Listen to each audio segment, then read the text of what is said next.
am on a mission, and that mission is to slap people upside the head and wake them up and even make them hate me, if that's what it takes to get them to go examine what I'm telling them to find out that it's right. First of all, this needs to be said. There never was a war. How can you say that, Bill? Well, a war is when two armies are fighting. Politicians. Everybody complains about politicians. Everybody says they suck. Well, where do people think these politicians come from? They don't fall out of the sky. They don't pass through a membrane from another reality.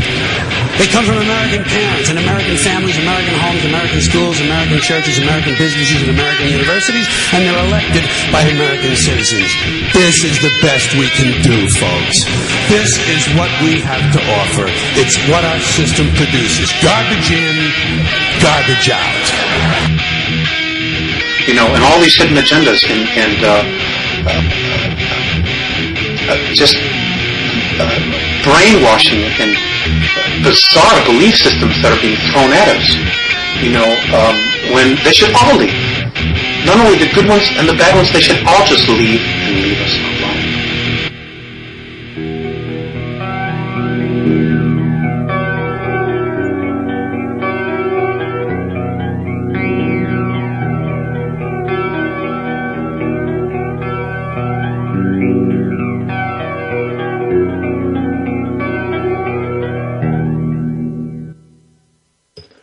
Good evening, everyone out there in radio world. It is 6 o'clock Eastern Standard Time here on the East Coast. Going to be coming at you with some mellow music for your listening pleasure. No, not really.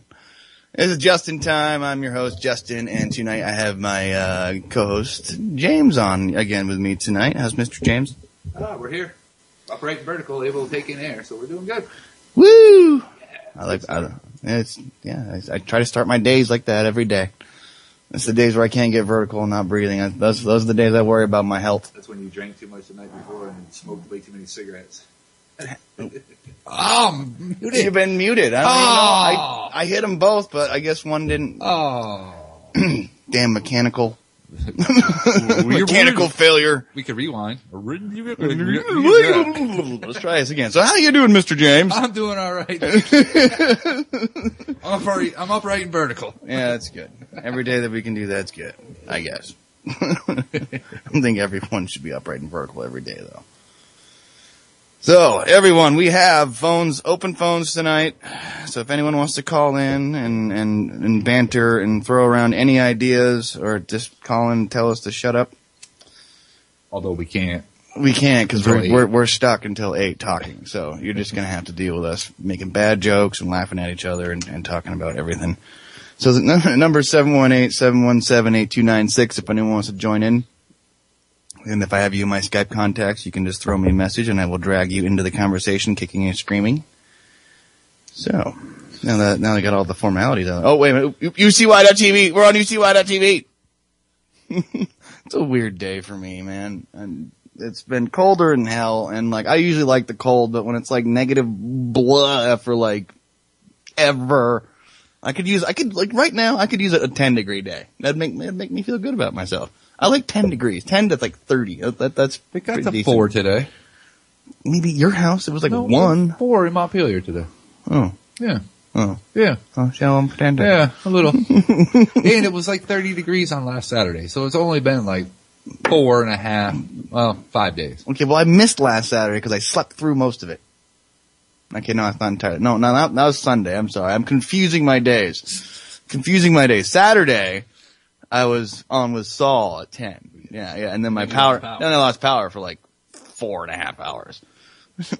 Go grid system. Yay. You know, I'm so happy we have this integrated electrical system to feed everyone power, just so the substations that power other substations that power other substations, but don't actually generate any power on this side of the state, can have their breakers fail. Yay. So 7,000 people had no power. Wow. In the middle of winter. For 4 hours. Isn't that nice? I feel sorry for anyone that lives in a trailer. Or a yurt. A yurt, especially, yeah. If they're relying on, well, if they're living in a yurt, they're definitely wood powered or like propane powered More than or likely, something. but still, definitely you lose wood. your light, lose your water. You don't need light and water. Especially if you're living in a yurt. That's right. You got a bucket and you got 2 buckets, one to fill and one to drink out of. So yeah, man, totally. So yeah, it's, I don't usually get like this weird feeling in the middle of winter. I don't know what it is about this year, but I'm just getting. It's called old age. I'm getting old. You are getting old. You're gonna be a snowbird soon. Really? Yeah. He's gonna fly off in the winter you're gonna time? drive back and forth from Florida and Florida? I don't think so, dude. I don't like Florida, man. I know there's a lot of good people in Florida and all, but I don't know how you guys can deal with the humidity down there at all. Like, I've been there numerous different times a year. And like, no matter what, like once you cross the border from Georgia and there, it's just like muggy and buggy. Just like anytime I've been there. And like, I don't like it, man. And the fact that like hurricanes, I like the stable weather we have up here, but the worst thing that can happen is like, a mini tornado goes to your town, or like a super electrical storm. Or a hurricane. We had a hurricane also too. Oh, excuse me. Tropical storm. Tropical storm. Yes. Tropical storm. Yes. Yes.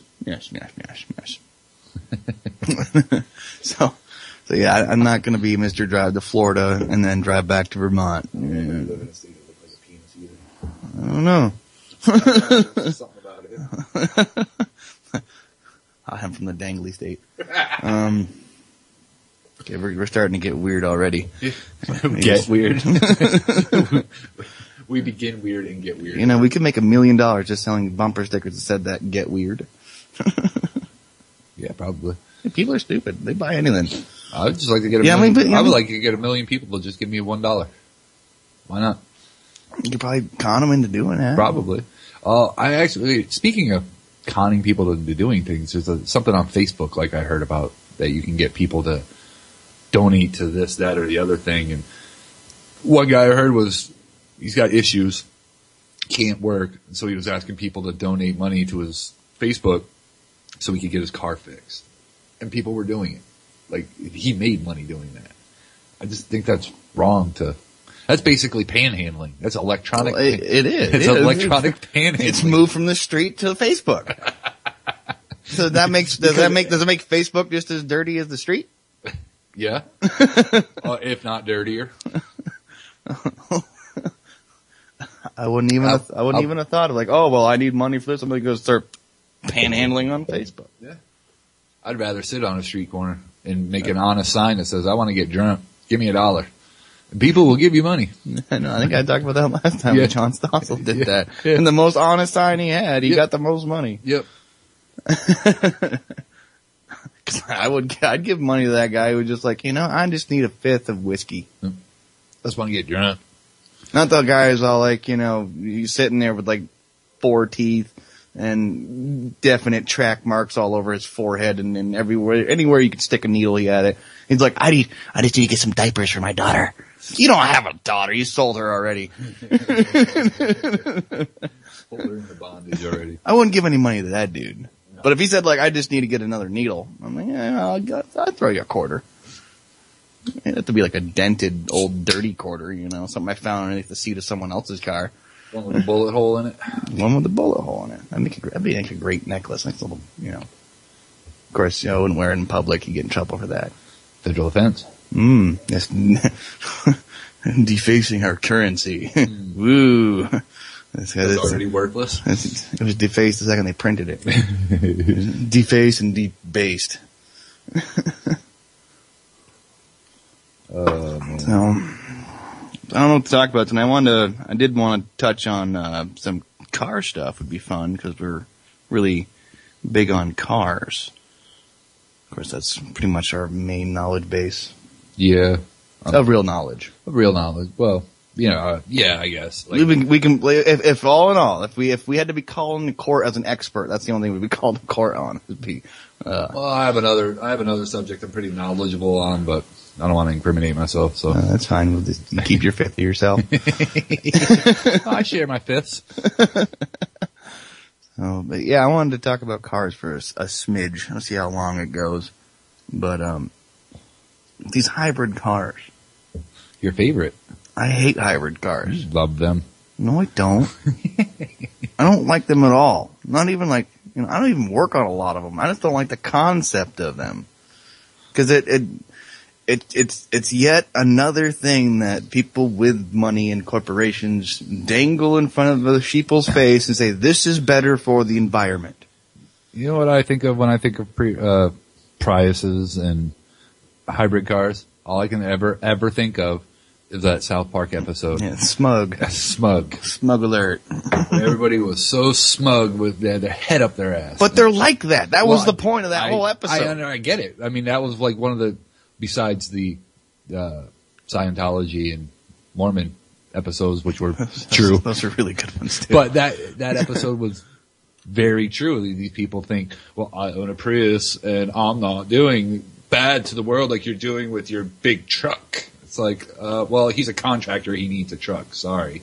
Right. Not like he's just this like 16-year-old girl driving around in like a huge jacked up Chevy with stacks and running on 7 out of 8 cylinders, leaking fuel on the ground. I saw one of those today, actually. They're everywhere. I think they're breeding at night in the Walmart parking lot.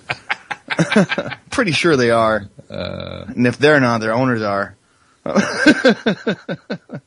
But what the snowball effect that happens to these people, not snowball effect, the smug effect that happens to these people that own these hybrid cars. I just saw that comment. The chat is always great. And Anon 0844, you got it right, man. You got it right. I'm not going to read your comment over the air, but the people that own these hybrids, they walk around, they look at you and me who drive a regular car that runs on just regular fuel, either be it gas or diesel.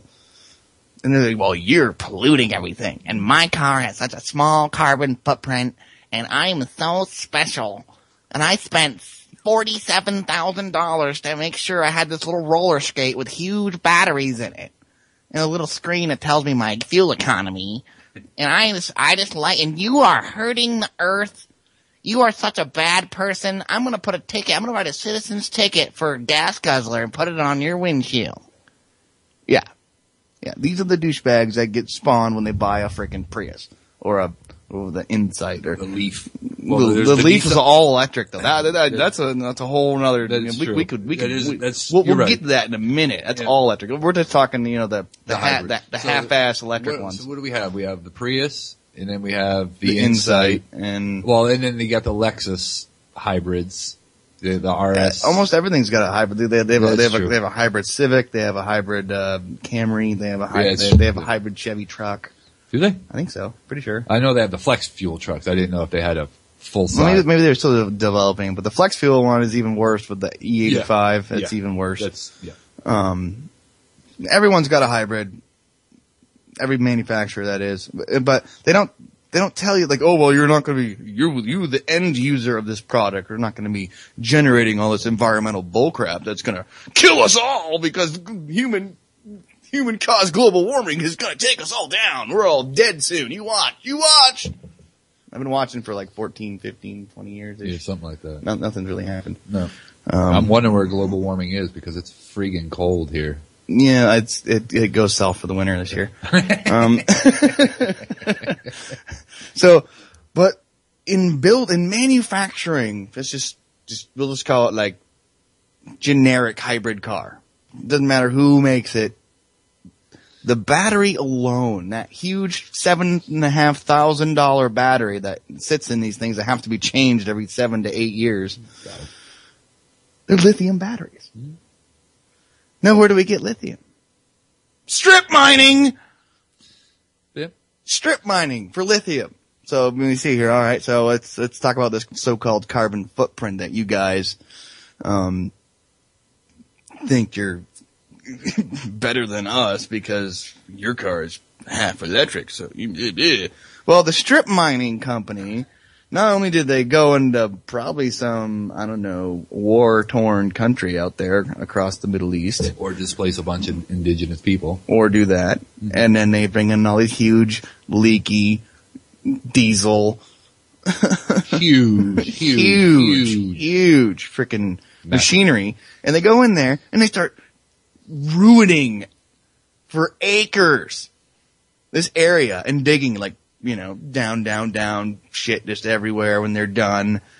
So you can have your hybrid electric car so you can feel good about yourself. It's another scam. It is. Like, they don't understand it. They don't even understand it. They feel good. They feel good. You know how much diesel, how many gallons of diesel probably went into just getting enough lithium for one battery? A lot more than you're going to run gasoline through that car while you own it. Yep. It's, it's funny how people only see the one end of things. How, the majority will only see, well, I own a Prius. I'm not making a carbon footprint and my poop doesn't stink anymore. So. Right. Yes, it smells very good. They don't put together that, this thing's still made in a plant where they're burning fossil fuel, they're burning fuels. They're just not putting all that together. And nobody's coming out and saying, hello, this is what's happening. I mean, there are people that are coming out and saying it, but we're lunatics or we're on the fringe. We gotta stop telling these people while we're running around with our shirts on our head with a tinfoil hat on, with our magic underwear on. One shoe is facing the wrong direction. That's what turns them off, I think. I'm not 100%, but I've been told that I should stop doing that in public. But it's amusing. They don't believe me. They never believe me. Yeah. So there, people, just the battery alone ruins that car's carbon footprint. Let's not talk about all the plastic that's been in there, and let's not talk about the electronics that are probably made in some slave-run, country. Not slave-run, but slave, you know what I mean? Well, we're all slaves. But yes, I know what you're saying. Yes. Sweatshop labor type. Right. So, and then what's the best fuel economy, Mr. James, that you've seen in one of these hybrid vehicles? I mean, the only one I've ever seen that did all that well was maybe mid-30s they were getting to the gallon. Yeah, they're getting 35 36 to 40 tops, and that's for the ones that only go to the store at the corner and back. I will tell you the best gas mileage I've ever seen in a car was in a regular gas car, and they were getting 39 miles to the gallon consistently, and that was in a Subaru. And when the new Legacy sedans came out in 2010, the new body style, guy, I mean, granted, he was an older gentleman, so he didn't really put his foot into it, so to speak, wasn't pushing through the floorboards, but just regular around town driving, dude was getting like 38 to 40 miles to the gallon. Like, I don't know how the hell he did it, and I would attribute that to the transmission in the car, but you don't need a hybrid to get good fuel economy. I don't think personally. So you look at the hybrid, the idea of conventional engines, internal combustion engine, heat exchanger, all by itself, and then you got the hybridized, the electric assisted regenerative braking bull crap, and attached to an internal combustion engine that's teeny. Mm. There's no benefit to getting the latter other than you spent more money. You get to wear that smug badge on your chest and walk around like, I am so freaking special. Look at me. Al Gore loves me. I'm in the Al Gore fan club. Woo! Al Gore. Man, bear, pig. I think every hybrid should come with a free Man Bear Pig doll. I'd demand it if I bought one, which you'll never find me buying one. They buy it so that they can push the responsibility of not doing more to protect their planet, quote unquote. Well, I bought a Prius. That should be enough.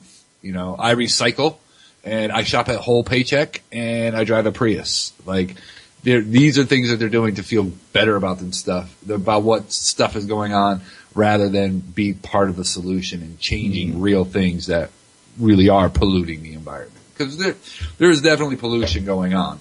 It doesn't fully equate into global warming, but there's definitely pollution going on. We should, Just change it from, if we stop focusing on global warming and climate change, how about we focus on global pollution? There we go. Huh? And then it'll be instead of being human-caused global warming or human-caused climate change, it'll be corporation-caused global pollution. That makes a little bit more sense to me. It does to me because, no matter, I don't know about anyone else here in Radio Land, but I don't drive a whole hell of a lot anymore. Can't afford to, even if I wanted to. Joyriding, out of the question. I haven't done that in a long time. I have to have a place to go, and I have to at least do one thing on the way. I gotta make sure my map it out. My $3.80 a gallon gas is being burned well in my 20 miles a gallon car. I want to make sure I'm getting my use out of this. Why can't manufacturers improve upon the wholly inefficient internal combustion engine? Like, if you really look at a regular gas engine, that thing is so inefficient. It's not even funny. Like, it's a giant heat exchanger. It's like barely, I don't know. I think, and with the hybrids, they've been improving fuel economy, blah, blah, blah, blah, blah. But I think there could probably be some sort of engineering marvel somewhere that could improve upon how old is, like 100 and some odd years old. The internal combustion engine? Yeah, it's like late 1800s. It's like 120 years old. Yeah, so, 130 we're years using old. almost the same technology that they started with on the Model T. Almost. Yeah. A couple more valves, maybe a camshaft on top of the head, A bunch more junk added to it to add the weight and everything like that. But it was inefficient then, and it's still inefficient now. Earlier, before we got on air here, I mentioned my old 86 Honda Civic 4-door I used to have when in high school. I paid $450 for that car. I had to put an alternator and tires on it. Great car. And you got how many miles to the gallon in that thing? 43. Yeah, exactly. 43, and it would still do 110 miles an hour with 4 people in it. Of course, it didn't have any bells and whistles. Nope. It had a 4-speed transmission. 4-speed! So it didn't even have overdrive. It was one. Because you had reverse. Technically, reverse is the same as first gear with the idler gear that you engage instead. Come on. I'm just throwing them wrenches. Don't make me. I'm just throwing the wrench in. You and your works and wrenches and how dare you? Somebody's got to do it. You derailed me. You hear the train tumbling? I hear the train. Passengers going. I hear it, but I don't see any silver bullet around here, so I don't, I had to sell a silver bullet. It was worth a lot of time. Right, sorry, I didn't mean to. Well, now I'm thoroughly derailed. I'm just going to continue what I was trying to say. Yes, please do. So my little Civic, 86 Civic, had like 170,000 miles on it. Still got 43 miles to the gallon. Only had an 8-gallon tank. I get upwards of 400 miles to a tank. Like, this car was crazy. It had a carburetor on it, a 1.5 liter 4-cylinder carbureted with roll-up windows, a tape deck that I had to put in it, and a 4-speed transmission. I think the most luxury item on it was the trunk release. Seatbelt. It did have seatbelts, but I don't think I ever used them. Didn't have to back then. Technically, you don't have to now. It's a law. It's a law. It's a secondary law in this state, though. So they have to pull you. Have to find some other bullshit reason to pull you over to nail you for the $100 seatbelt fine. Yep. But usually when they pull me over, I'm already doing 20 over the speed limit. So it doesn't happen. Doesn't happen very often. More expensive ticket, so they'll give you that one. Yeah. Yes. Yes. I don't like to interact with the police when it comes to my vehicles. And I still don't have one fast enough to run away, so I have to stop. Well, Justin Bieber's Lamborghini just got impounded today, so. Would it have eggs in it? No. He got arrested. No, he got arrested in Miami for drag racing. Perfect. That was, during my class today, I was in class and my phone started to blow up. CNN dropped like 3 things. Justin Bieber's arrested for drag racing and he had pot and he had a DUI and like, I'm in class and I'm sitting there and I'm thinking to myself while I'm trying to think about math problems, wow, we have nothing else in this world to be concerned about right now than Justin Bieber drag racing on the streets of Miami and throwing eggs at his neighbor's house that cost like upwards of $1,000 worth of damage to his neighbor's house. It's like, this is part of the problem with a lot of things around here is that the attention has been focused on something that just doesn't matter. It shouldn't matter to anybody. So why we need to change the focus is basically where we're at. So, but anyways, my whole point of that whole little Justin Bieber spiel was, that his Lamborghini got impounded. He was drag racing a Ferrari. So. He deserved it. Yeah, he deserves to be smacked. Anyways, I hope they treat him real nice in jail. You know, it's really funny, like, you know, when rich people have these shiny cars, exotic cars that they drag race. There's no respect in that. Mm-mm. Ooh, you had a shit ton of money. You went out and bought a frickin', you know, a shiny phallic ring, and you sit in it and you drive it around. And ooh, someone else had one too, and it's a different color. So you decide to, you know, roll up and be like, vroom, vroom, vroom, I'm special. You want to rate? Oh, and there's no respect in that. I have no respect for any of that. I don't respect for that. I mean, you know, like, now if he had crashed and burned and, you know, killed himself, then all right, well maybe, but you know. I'm sure between the two people that were drag racing, how old is Justin Bieber? Like 19. 19. Oh, okay. He's 19. So he's got really good driving skills. I bet you he can go straight like a mofo. Probably. That's about all he can do. Yeah, he was drag racing a Ferrari too, by the way, so, you know. Although if I could, I'm sure it was really high speed. Yeah. Well, you know, what's the 0 to 60 time on those things? Like 2.2? Or something like that. So, well, you know, like, I mean, you can get moving pretty quick, but, you know, if he had to turn, he'd been screwed. Exactly. But my point is he can't drive. He didn't build the car. No. No respect. No. Although there is one car I would buy if I had lots of oodles of money like that, and that's an Aston Martin DBS. You like your Astons? That's a beautiful car, man. Plus James Bond drove that car, so like, you know, that's just cool on that level anyway. But no, that's a really nice car. I don't care. But that's just me. I don't like Italian cars. Aston Martin's not Italian. I don't. I was just getting back to the thing. Oh, I don't like going back. I'm sorry. I don't like Italian. I was gonna really preface it. I really don't like Italian cars, and then I was gonna say I don't like essentially European cars. Yes, I do know that you are an Asian car man yourself. I understand that, and that's fine. I believe that like every manufacturer puts out one good product, the rest of them they do. All turds. But you know, I think the one UK car I would love to get my hands on. I'm pretty sure it's UK. The McLaren F1. No, it's American. Is it American? Yeah, it's an American car. Really? Yeah. I'll take 2. Yeah. Yeah, I'll take 2 of those. I like the idea of the really big engine, the 200 miles an hour, and the 3-seater, and the driver in the middle. I like that idea. That's pretty cool. It's not bad. But I'm a Japanese car guy, you know. Like, and what I'm getting towards, I've had recent debates about the pluses and minuses, and my viewpoint on building cars for like anything. Oh, it's actually a pretty good topic right now. I'm really into the car thing. I always thought it was more respectful to build a under 2.5 liter 4-cylinder. Doesn't matter who makes it. To go up against the V8. Oh yeah. Oh, that's.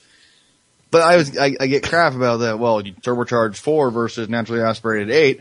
Well, it's essentially it's a wash. Right. Like, I mean, one cancels out the other, really. My whole thing when it comes to that, because I agree with you that if you build a small little economy box car up into something good, and you can take on a V8 car, blah, blah, blah, especially older ones, my whole point is that at least my little 4-cylinder car can take a corner. You get a big engine, big heavy car. Mm-hmm. Oh, look at how big my balls are. Oh, I can barely fit them in the cockpit of my car. Oh. But you can't take a corner for shit. So by the time you get around that corner, I'm already taking the next corner. Like, that's what it really, racing's not about, or drag racing, do any sort of car, anything. If you're gonna do it, it needs to be able to take a corner. Like, unless you're doing a drag strip, and then you might as well just have a freaking top fuel car, because whatever. Yeah, like, bunny car. Most cars on this earth have to take corners. And there are such thing as left and right hand. Well, there is that. Yeah, there is that. You can't just keep going in the same circle. seeing the same chick, seeing every NASCAR just going nowhere fast. Every 3 seconds, you see the same person standing there going, "Whoa!"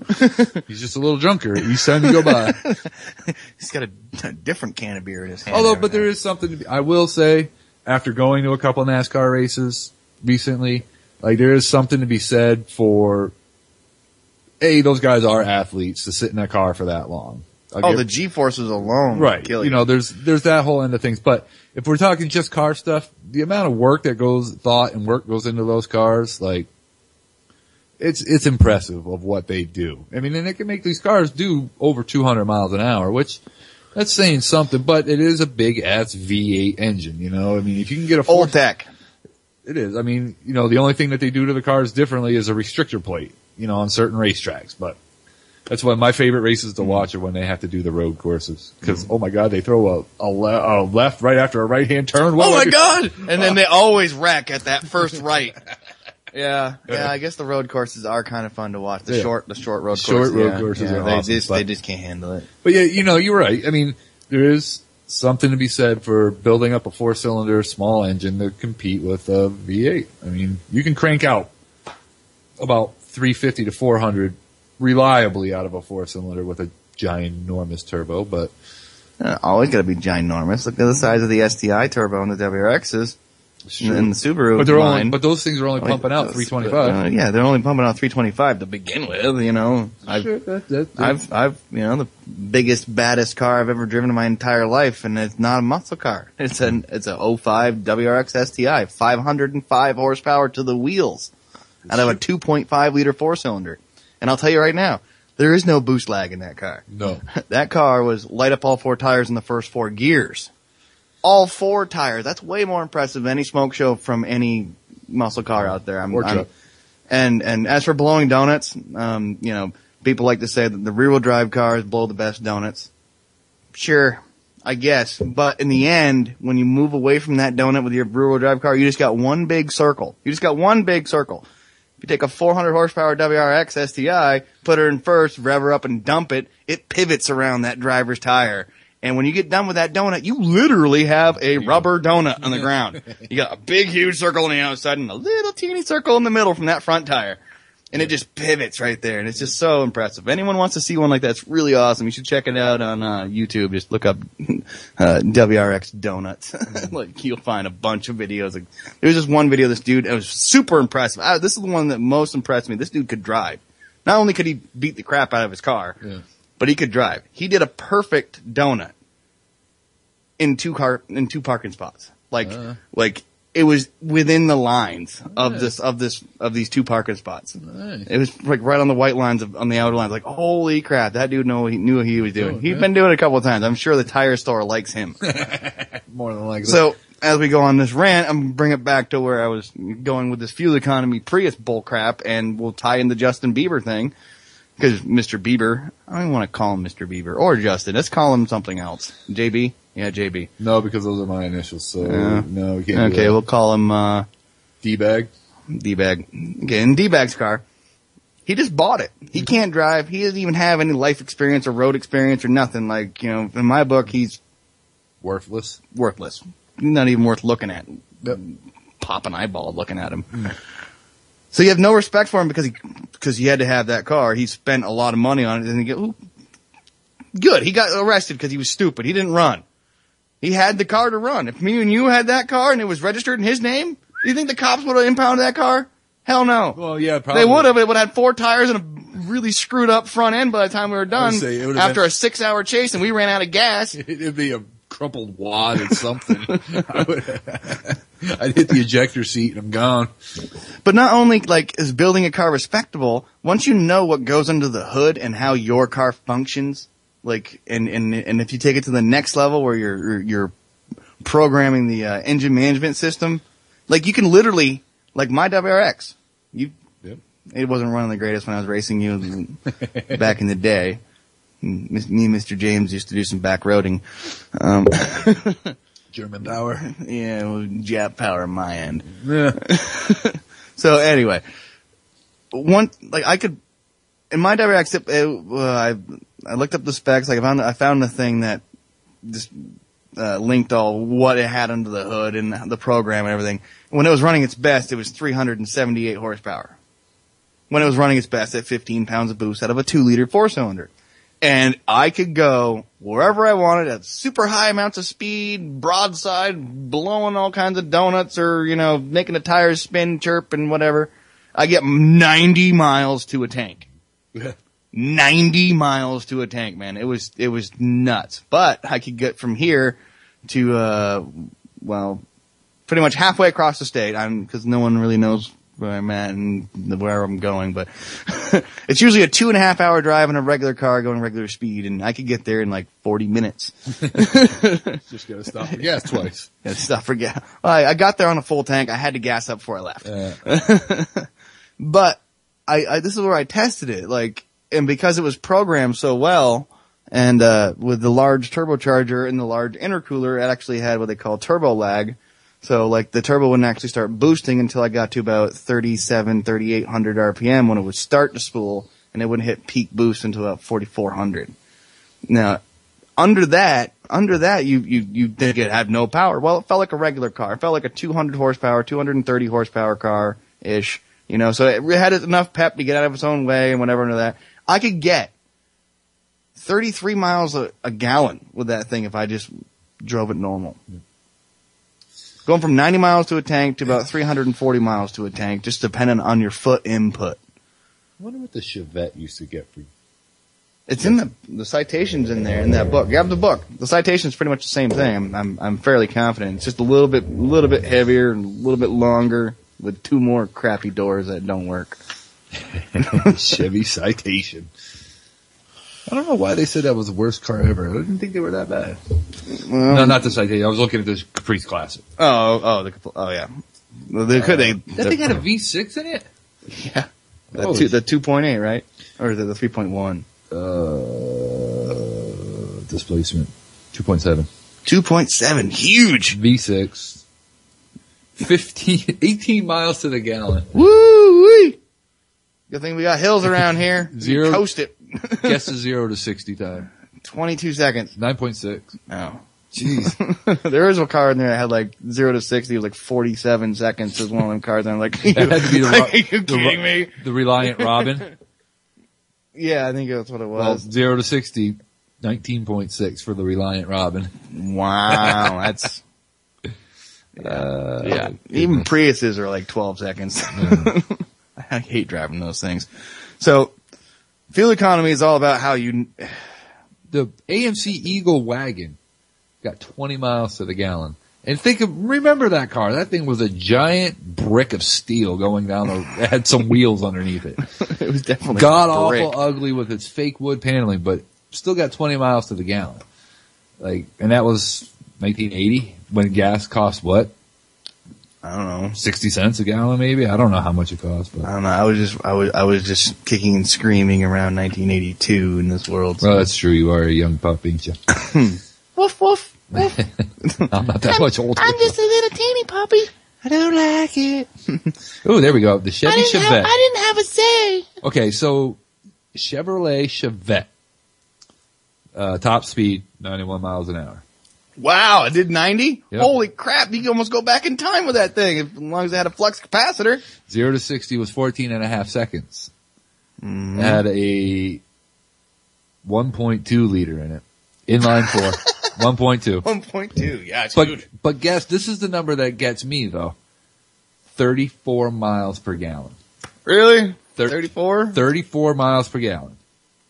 That's pretty now, good. So, so what we're really getting into what I think we're really getting into here is they just want us to buy the gas so that they can make money, so they just make cars inefficient. Well, fuel injection wasn't created for fuel efficiency. No. Never was. Any vehicle, anyone that had a car from the 70s or was in the 70s with a car that had the new fuel injection in it, like the Lucas injection. Yeah. And any of those new, like the throttle body injection on the Chevys.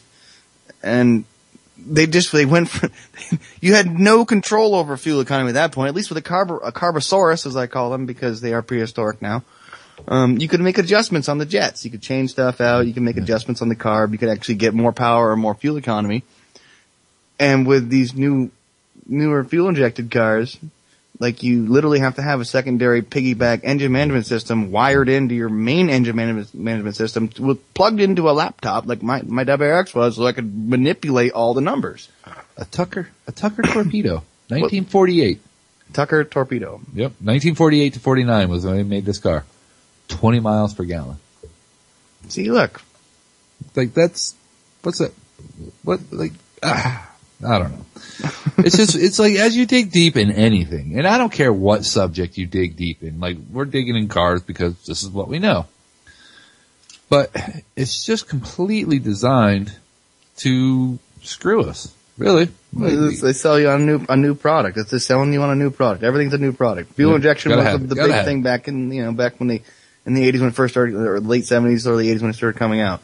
And like, what was it, like 7 years ago when they started coming out with the gasoline direct injections? Oh yeah. The GDIs. Yeah. The ones that, like, the second I heard about that, I was like, that's a rolling bomb right there. Yeah, pretty much. A rolling bomb. People don't even realize that, like, when the gasoline direct injection is a dangerous system. Huh. If something went wrong in the fuel delivery system alone, like it's like it's got its own port drilled directly into the cylinder. It's not like a fuel injector. Kind of like a fuel. It's kind of, but not really. And it runs at the between 280 and 500 psi at the nozzle. And eventually, like diesel, at a certain pressure, shit ignites. Shit ignites. Now, what kind of a fuel pump do you need in that thing? Well, you need something that's going to push a lot of fuel down the line to keep that high flow, high pressure. High flow, high pressure to keep that going so that you always have your on-demand pressure, because that's the other thing is like there's constantly fuel right to the edge, and it just lets it go as need be in millipulses, and it's constantly there under pressure. And I'm not sure if this new GDI system is going to be any more efficient, because it seems like when they started going for the efficiency route when it comes to these new cars, it went away. It all went away because they already had the efficiency going in the 80s with the Japanese cars with the carburetors. And even a guy at work had an old Dodge Dart with a slant 6, and he could get like 38 miles to the gallon out of that sucker just by tweaking the carb. And that's what it's about. But we're each generation that goes by is getting less and less interested in tweaking on anything. They don't really want to pop the hood of their car. They don't want to open up their computer and figure out what's going on inside there. They don't want to learn much about anything. They're so distracted by social media and mainstream stupid television shows, reality TV shows, which are far from reality. It's kind of hard to have a reality TV show when there's a script. But these kids, they're not, the next generation, it's going to be like little groups of people. They're going to be like the outcasts. Oh, you actually work on your car? Oh my God, It's kind of like that Tokyo Drift movie there with Fast and Furious. At the beginning, man. At the beginning of that movie. Yeah. The stupid kid with the Viper, which is actually the oldest son in Home Improvement. Mm-hmm. He looks like a moron now. But like this guy's like looking down on this other kid, the main character in the movie, because he spent all this time and money like building up. I think he was driving. What was he driving? It wasn't a Torino. It was like an old Cutlass. It was a Cutlass. I was gonna say Caprice Coupe. Yeah, it was a Cutlass, I believe. Yeah. So he spent. He looked down like, oh, you got an old piece of crap there, and the kid knew what he had. And the kid knew how to drive it, yep. And there's a whole different level of respect that you can get off or from people, from being able, at least from real people. I wouldn't expect to get any respect from the likes of that kid that was racing him. Because a lot of kids, they're just like, oh, well, my parents bought me a brand new car, and my car's cool, or I bought my dad's Viper. It's like he said in the movie. Like, I don't like that movie too much, but one of the best lines in that whole movie is like, I'm impressed. You can read the sales tag, when he's at the beginning of the movie. Oh, yeah. He's like, I'm impressed. You can read the sales sticker. It's like, yeah. So, yeah, go 0 to 60 in 3 seconds, whatever. But if you can't drive, then guess what? You ain't got no skills. You're going to be a big, bloody wad of mess after you hit a telephone pole. Well, you ended up hitting that. They hit something. They did. Porta potty. They hit something really bad and screwed them all up. Anyway. Yeah. Cars. Cars suck. I love cars and I hate them. That's why I say cars suck, because it's not a point in even mentioning that I still do love cars. I miss the smell of a shop. I miss the noises of a shop. I miss the camaraderie of a shop. But you know what? I don't miss working on that shit. I don't miss working on cars because it's a thankless job. You're everybody's enemy because you're raping them on the cost of the parts that you didn't make, or, you know, that you're just installing the part because they didn't maintain their vehicle, and now it's going to cost them $2,800 to completely fix their vehicle and bring it back to the loving state that they had it in when they first bought it.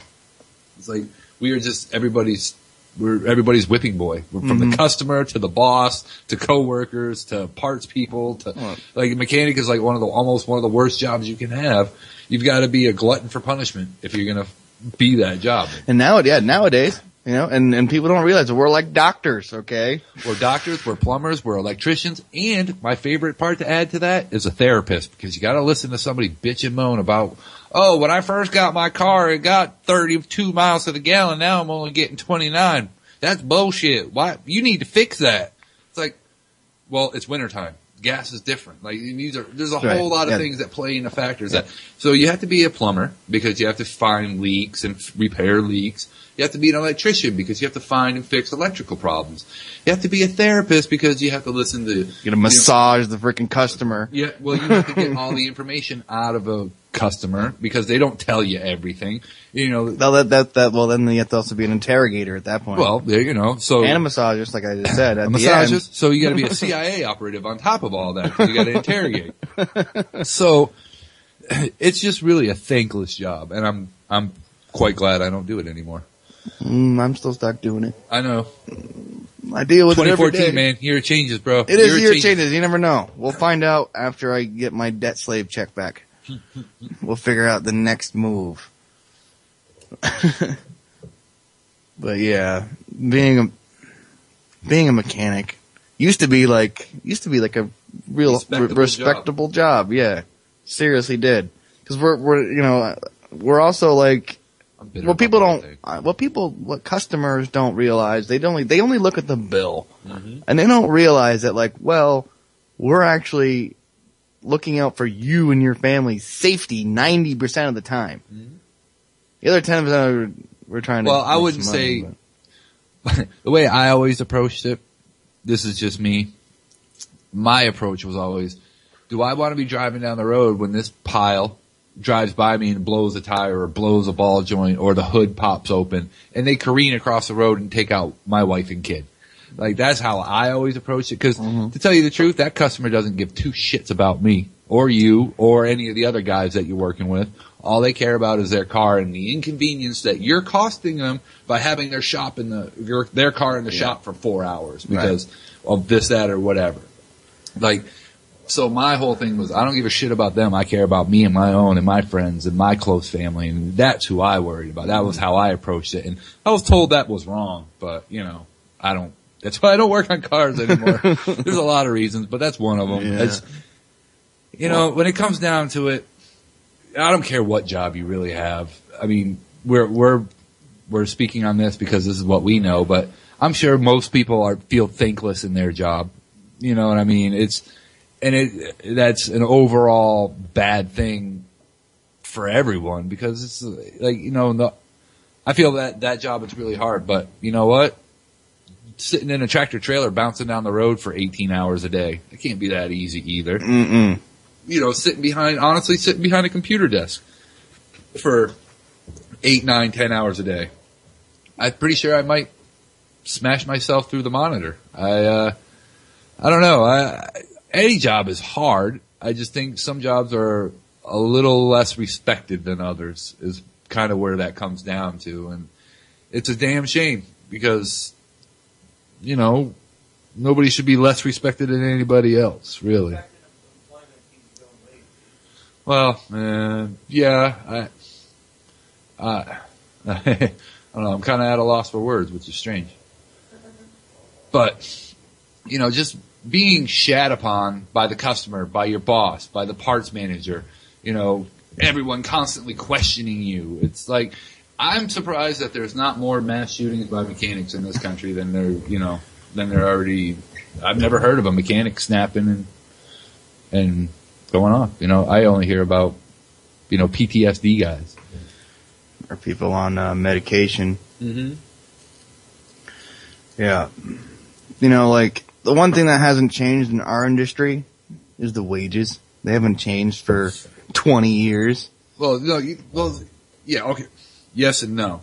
It depends on where you go in the country. As with most jobs, probably. I don't know because I've only been a mechanic, but I know if I moved 2 hours south, 3 hours south to get to the next state, I would make almost double that what I would make up here. But then again, cost of living. Oh wait, no, I forgot. We live in Vermont. The cost of living is really high here, and we don't cost get of living's paid. the same, yeah. So we don't get paid shit. But I could move to Massachusetts and make $25 an hour flat rate. Flat rate. That's the only way. It's the only way to work in this world is flat rate. I think every job should be flat rate. Yeah. Even when I was a housekeeper in high school, dude, I was I was a housekeeper at Smuggler's Notch in Jeffersonville. Jesus, that's a haul from here. That was in Hardwick, though. Oh, okay, yeah, that's right. It's a little closer. It's still an hour and 10 minutes to get there. Anyway. But yeah, I'm working there, and it was they had flat rate, but they call it piece rate. So according to the size of the room that you clean, because there's a whole different size, all kinds of condos for these people that come from out of state and out of country to come, ski and snowboard, and be all like, "Ooh, I'm so special." Anyway, the bigger units, you had like 2 hours or something to clean them, and you'd get paid like 20 something bucks for the unit. And at the time, with my first girlfriend, we were working as a team, so really the money we didn't have to split the money because we were together. So like we were making like $200-300 bucks a piece a weekend. A weekend, man. And back then that was good money. In 1999, 1998, yeah, that was some serious money. Gas was $10 to fill my tank. Oh, God. Remember them days? Oh yeah. It's pretty bad when I'm only 31, reminiscing about the good old days in '99. It was pretty bad, dude. I'll give you that. That's when I moved up here. And I remember the day I rolled into Vermont. It was 91 cents a gallon. And my Volkswagen bus sucked up 17 gallons and it cost me. I still can't picture you in a bus, dude. I can now that I really can now that I've known you for 7 years. But when I first met you, I knew you were a V-dub guy, but you had the little Jetta turbo all blinged out with the power mods and the shiny stuff and the cool rims. I can't picture you driving around in a bus. Different part of my life. If I do, I have to picture you looking somewhat like Cheech or Chong there, Tommy Chong, with your flowered shirt on and your straw hat and. No, more like dreadlocks and a huge beard and looking like every other hippie on Grateful Dead tour. That's more like or Fish tour at that time. Now, did you have your record set up in the back, all ready to roll? No, I didn't have any. You weren't a moving. You weren't a moving. Wasn't in the party. vinyl then, but it is what it is. I was into something a little different then. Yeah, I'm on. Yeah, I'm on. Yeah, I'm on. Oh, wait, I'm channeling my inner Rob Ford. Yeah, the bomba clot. You want to speak a little? I just swore on the radio. I don't think anyone noticed. Probably not if they don't know patois. They don't. You want to throw a little patois down for us? Can you do a little freestyle? Can you do it in angry Asian man voice? Angry Asian man voice, Jamaican patois. Ooh. I may have to work on it. Let me get back to you on Tuesday on that. That would take some work. You're gonna have to work on it this weekend. Well, I don't like putting myself out there if I'm gonna, completely bomb. So, I can do one or the other, but plus I don't know if I've had enough beer. Sure, we already had one train wreck tonight. So we don't need two. Let's just be a head-on train wreck and just be done with it. Hey, they didn't switch the tracks over yet. Holy crap. Not to like that. Not to like when they not to change the track. Oh, we have a Tweety for that. A Tweety? What's a Tweety? Yes, we have watched way too much South Park in our days. But that's the bonus of not having regular TV where you're, I was saying to someone today, They're like, oh yeah, you don't watch TV. I'm like, well, I don't have TV. I watch stuff on the internet, but that gives me the choice of picking and choosing, which is good. I'm not like zombie, like glazed over eyeballs, sitting there hitting the channel up button for 4 hours before he goes to bed. Mm-hmm. You know, and then suffocates his wife with all the beer farts. I'm not that guy. No, just your cat. No. No, the cat gets the beer farts, and I don't ever hit the channel up button. I hit the what's next refresh on button. What's the refresh button? What's next on YouTube? Oh man, so I'm gonna throw it out again. If anyone wants to call in, we are open phoned tonight. So 718-717-8296. We are here all night long for another hour. In 5 minutes. Deal with it. It's right. It's right. We here, you there, y'all listening. It's gonna be. Or no, not. We're just background noise. We're like the white noise machines. Oh, there goes my mouse again. Yeah, I could do something with this freaking vine jungle I got going on underneath my desk. You think? Yeah, I could probably snare a couple of small animals, maybe one medium-sized one, just by walking through it. I think Bambi could get choked in there. So, yeah. So, back to like 8 subjects ago. Okay. Hybrid cars are freaking stupid. They're junk. They're dumb. They're just. No one buy one, and anyone out there buys a hybrid car, like, you just lost all respect in my book. You should be shunned from society. They should put you in a small community like Australia. Gotta find another big island to throw all you Prius owners into. Because there's nothing you can't do with a regular gas engine that you can do with a hybrid. Period. And as for your personal mechanic, you should shake that person's hand. Shake their hand and be like, thank you for keeping me safe because I am ignorant of my vehicle. And it's not such a big, it's not, like, some people get pissed off when you say, like, dude, you don't know what you're doing. And they're like, oh, well, I knew more than you because I used to work on my Camaro back in the day. And it's just like, well, your Camaro's not this. Well, you're not Will Ferrell in Old School, okay? Like, we're not there anymore. Like, prime example of that, my dad, many years ago, my parents were getting ready to come do a trip to visit me here. And my dad popped the hood. He was going to change the oil and plugs on his 2000 Buick. What was it? Well, Sabre? No, it was the smaller one. The Skylark? Bigger than that. They had an in-between. They had Fifth Avenue or something? I don't know, but Park Avenue? Something, but it was the supercharged version. Oh yeah, so it had the 3800 Series 3 supercharged. Yeah, so my dad pops the hood on the car, looks around, closes the hood, jumps in it, and drove it over to the dealership because there was so much plastic on top of the engine, he didn't even know where to begin. And I have memories of my dad changing plugs and changing the oil in the garage when I was a kid growing up. And that's kind of how I got into cars a little bit. But, you know, your normal everyday person can't work on their own car anymore. That's the other part about being a mechanic is you have to be freaking smart, like not smart as hell, but you have to go to schools constantly to keep up on this stuff. Mm-hmm. And like you said, you should shake your mechanic's hand. You know what else you should do? Every once in a while, be it once a year, be it at Christmas, or do something completely off the wall, but bring them a 6-pack. Bring every guy in the shop, like, bring them a case of beer if it's a small shop, or bring them a round of coffee if you're there first thing in the morning, or just show a little appreciation to the underappreciated. I mean, it should happen to more than just mechanics, but like I said, we're just speaking in our world that, you know, people just need to show a little bit of kindness to everybody else, a little bit here and there along the lines to make other people feel like that because I'm sure that each person here, you know, feels appreciated in some way or another from somebody in their life. You know what I mean? It's not like everybody is underappreciated, but like from the people that you have to deal with on a regular basis that, you know, just comes in and bitches and moans, jumps up and down, screams and beats up everybody in the shop verbally to get the best deal that they can, because that's the other part of our job is we're completely viewed as the bad guy. As soon as people know, oh, I got to go to the shop, it's going to be a shitty day. You know, like, if you just bring a little niceness with you and a little appreciation, people are going to take care of you. Because I personally would be like, oh man, that guy went out of his way to like say thank you, or he brought us all coffees this morning. Like, you know, we're going to take care of this guy today. Mm-hmm. That guy that was screaming at the front desk guy, screw that guy. I'm going to make his car's last today. You know what I mean? Yeah. Those are the type of things that it's kind of like the theory of like don't shit where you eat.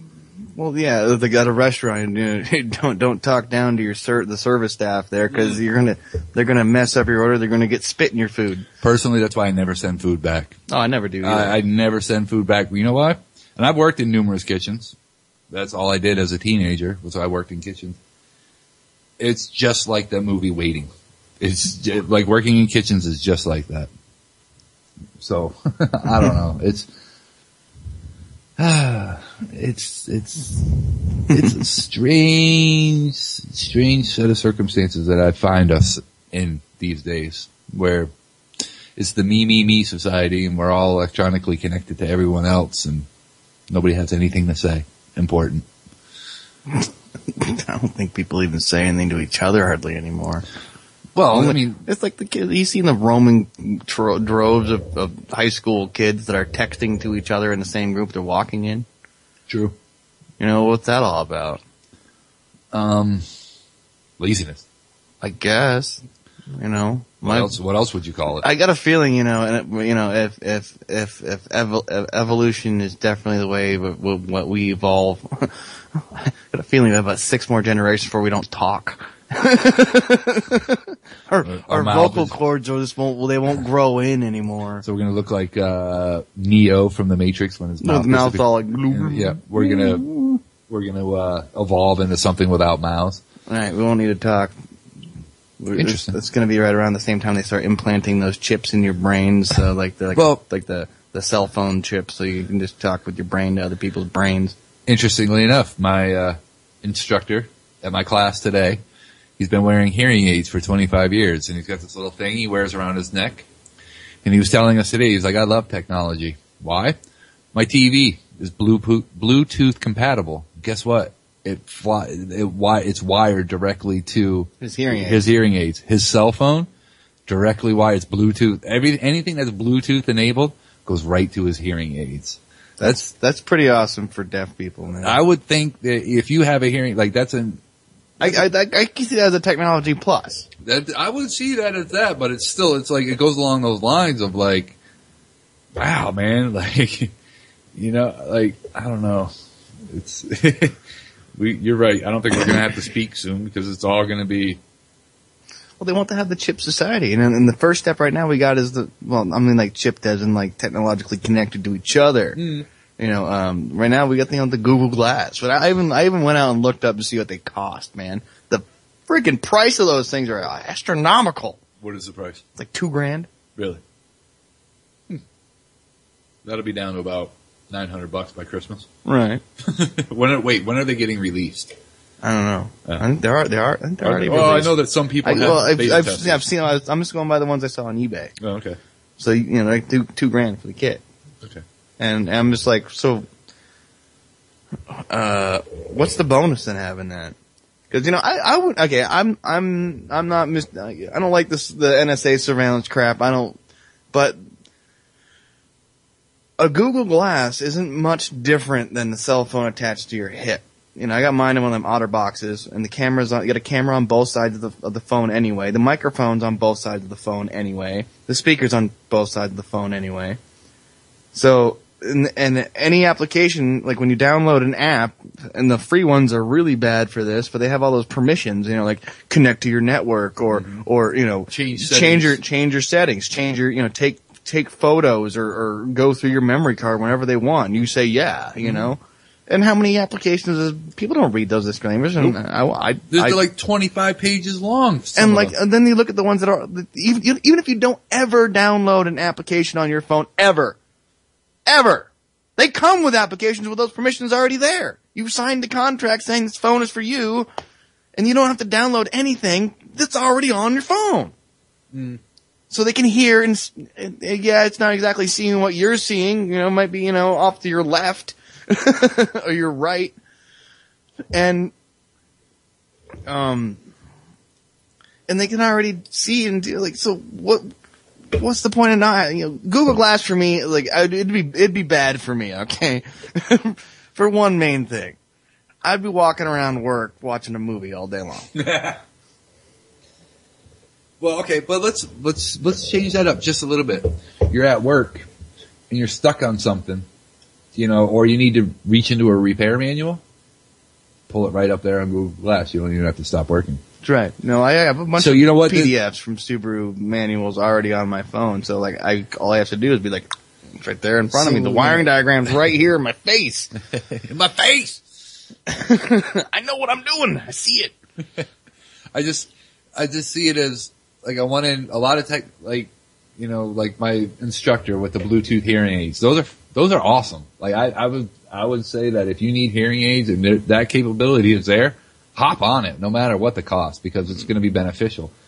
But on the other end, with things like the Google Glass, you don't have to stop working to go, you know what I mean? Because, like, I always used to be like, oh, I got a hard problem. I got to go sit on the computer for a little while in the break room. In the summertime it's AC'd, and in the wintertime it's the hottest room in the building. Like, you want to go in there and hang out, like, on the computer. But if you have that and you have those on your head now, it's like, it's just a matter of keeping you working, like, with less downtime. Like, it's right. And when you work a flat rate, time is money. Literally, time is money. Literally, time is money, anyways. But well, it is. But, like, it's more so flat on rate, flat rate. yes. More so, like, like today I put in an 8-hour day and I build out almost 14. I miss those days. Those are good days, but today's the first day it's been like this for like a couple months. Yeah, that's like I'm barely cracking like I'm barely cracking regular 40 hours a week right now. I'm there for 50 because you're that dude. I'm that dude that shows up 45 minutes before work. Plus you got the hour lunch. So I'm there like 6:45, punch in at 7:30. You are not there at 6:45 because I drive by every day at 6:45. You're not there. I count the gas station down the road. Oh, like I'm within like spitting distance. That counts. so the being can, like, there's pluses and minuses to all technologies. It's depending on who is using it. It's just like a gun. Yeah, I was just gonna say it's just like a gun. It's like there's plus and minuses to have it, who has guns and who doesn't, but it's all on who uses it. That's right. Like, guns don't kill people. People kill people. That's right. And if people want to kill people, they're going to use whatever they want. They're going to use anything. We're going to have to start banning baseball bats if we have an outbreak of baseball beatings. That means our national pastime's gone. I wish I still had the picture of that freaking assault bat. I do. It's on the computer that doesn't work, but maybe I actually sent it to Mike Rivero. I'll see if he still has a copy of it, and I'll see if he'll send me the picture back, or at least a copy of it. I predict pain. Yeah, he did a whole article on the baseball bat, because, there's more people, like, involved in violent acts with baseball bats every year than they are with guns. Period. It's a well-proven stat. And they got the UK, because like, oh, well, we only have like 32, like, gun deaths the entire year. It's like, yeah, but you have like stabbings and like beatings like daily, like multiples daily. Like, if people want to kill someone, they're going to use whatever they want. You can kill someone with a bottle. You can kill someone with a freaking shrimp if you wanted to. You gonna take my hands away? Because I could kill somebody with my hands. If, you know what I mean? You have pretty big hands.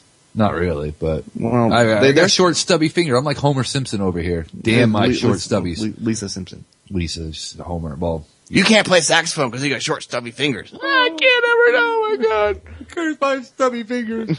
Made me a great mechanic, but I can't play guitar to save my life. So, not acoustic, anyways. I can. You want to try? No, not right now. I'll show you a little Pantera right now, dude. I don't think anyone want to chat with me, though. Not like that. Yeah, Board, the assault bat. I think I've described it on air before. I'll do it again. It was a baseball bat. It was an old Louisville Slugger, and I took all my the standard attachments off my AR-15 when I got it, and I electrical taped it to the baseball bat. So it had my foregrip, front foregrip that held an extra magazine where the magazine would go, and I taped it onto the bat, and I put the magazine in, and the stock grip, I taped that to it, and I taped the forward grip on the thing too. It's just all taped up with it. On the original stock, I taped that to the back of it. You know, it was pretty funny looking, but it was proving my point. It's like, you know, well, it's an assault bat. You know, we were gonna have to ban them because, you know, it holds 30 rounds. I can't fire them, but it holds them. Cars too, because of all the people that get killed with cars every year. Well, yeah, these are all the standard arguments for these gun grabbers, you know? And they're like, oh, well, that's different. How is that different? That's different, you know? It's not the car that's killing people. It's oh, wait a minute. No, I gotta change I can't say that. Wait a minute. Shit. Oh my God. I almost almost showed my cards. It's a bad poker game I'm playing right now. So, yeah. Yeah, the car, the 4,000-pound missile with the drunk guy behind the wheel. That's a little more dangerous in my book than the flying lead problem we don't really have in this country. Oh yeah, we do. It sits on the cops' end, yeah. The flying lead problem is from the wrong side. It's getting reported from the wrong side, and that's the other problem is sensationalism and you know, the reportings of this, that, and the other thing. You know. But we're not going to report on this that's happening in the news, which is really important. No, we're going to talk about the same story we've been talking about for 3 weeks about this gun crime that happened weeks ago. Like, you know, they never talk about any of the people that are, you know, the regular law-abiding concealed carry people, or even just regular homeowners. You know why? You know why they don't talk about the concealed carry people? It's because when people come up and start to fuck with them, what do? They pull out a gun and. No problem.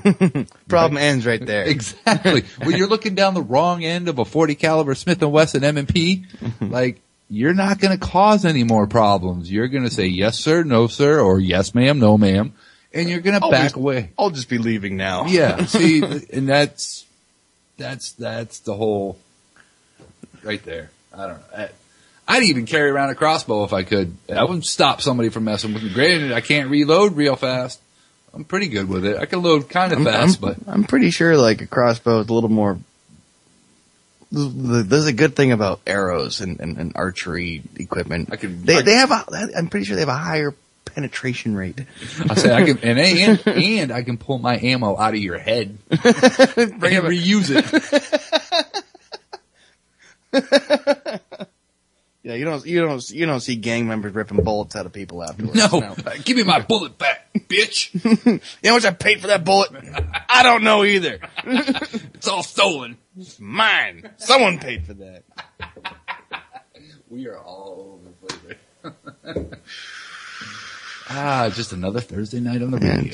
It's another night, dude. Another night. You know, it's good. It's good having you here 2 nights a week, randomly now.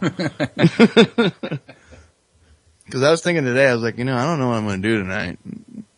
Of course, I never know what I'm going to do. You never know what. But I try to make some kind of an idea on Thursdays because, you know, I plan on being all by my lonesome. But I don't have that problem tonight. Not all alone anymore. Wanna get high? Let's just not all go wander off in the dark now. Oh, the Blair Witch is out there.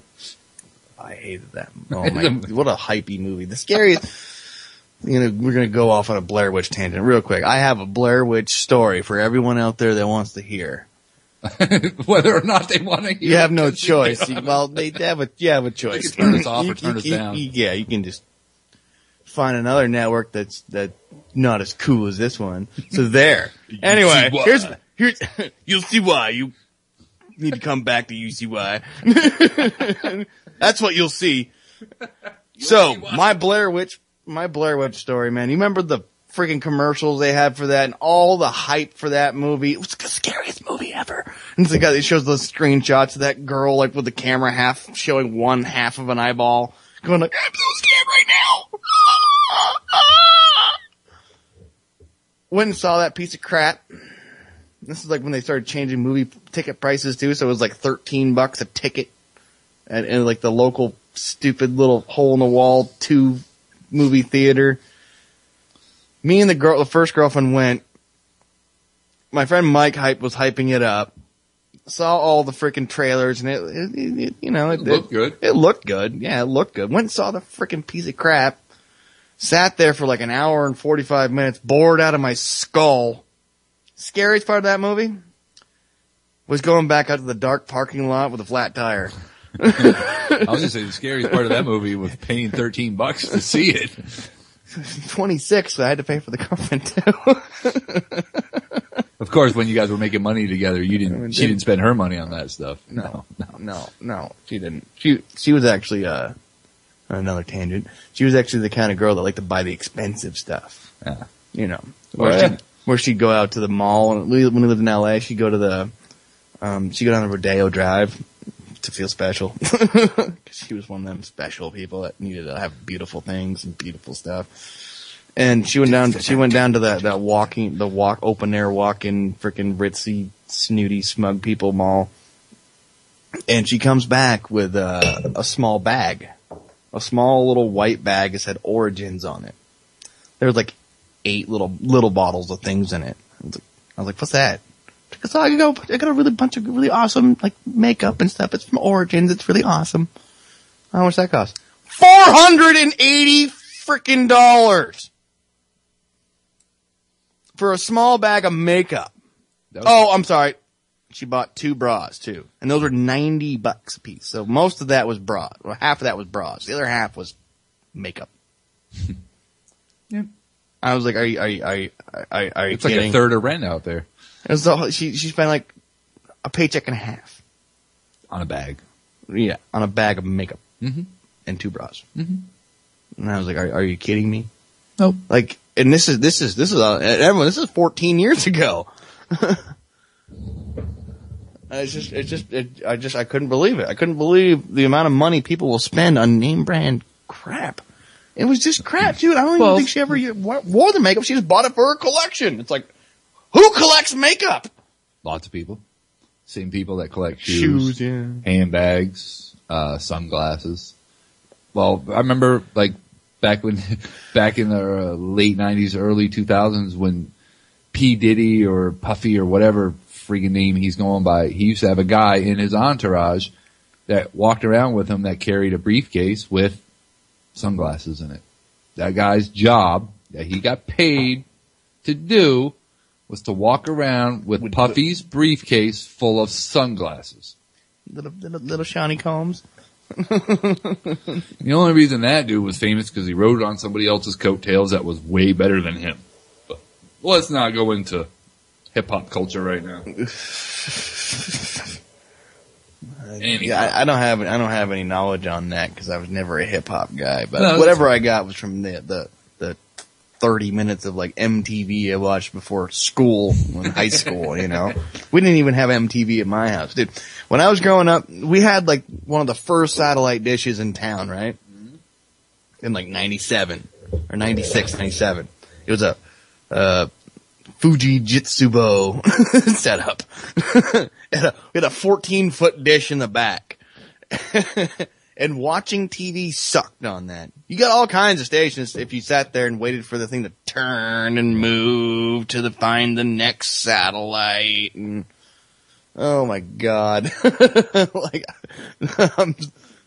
those actually, I wouldn't mind getting my hands on one of them right now, like those old satellite dishes, because when it scans, when it's going to the next station, like you cut across so many different transmissions, you can actually stop it. Like you could literally, you could probably get yourself in some trouble with one of those things. At this point in time. Yeah, information not so free no more. No. Yeah. No. Yeah. But yeah, frickin'. So we didn't watch much MTV at my house. It was that little mini stupid story. So I watched it with my friend. He had cable, so it was just like channel 22 or something, or 21 or something. I don't even remember what it was. Now we live in a society of like, what are you watching? I'm watching channel 30 or 385 and 426 and 127, and it's all on the same screen. You know, it's like Back to the Future too. I always go to Back to the Future references for some reason. Yes, you do. I watched a lot. I was gonna say that's growing up. It's a really good your movie. Thing from when you were growing up. And me and my dad watched a lot of Back to the Future.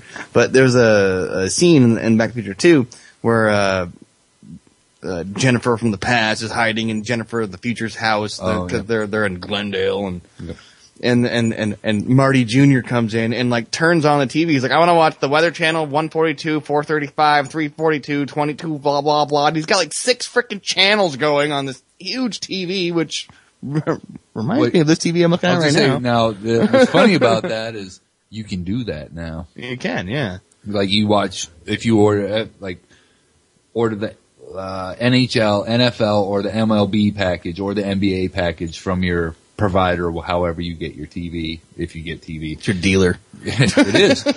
It's a dealer of sorts. It's a mind junk food dealer. But you can watch 8 games at a time on one screen. And they're small and you gotta, scan, but you can watch up to 8 games at a time. Isn't that like perpetuating our ADHD problem? You think? Or ADD problem? You or think? both of them? You think? I think maybe we're programming in distractions.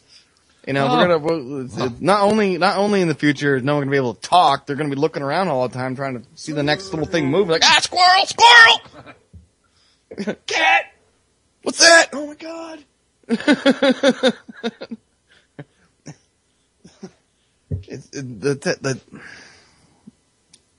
The technology in those movies from the past that was supposed to be portraying the future, it's pretty funny when you look at it because a lot of the stuff is actually available now.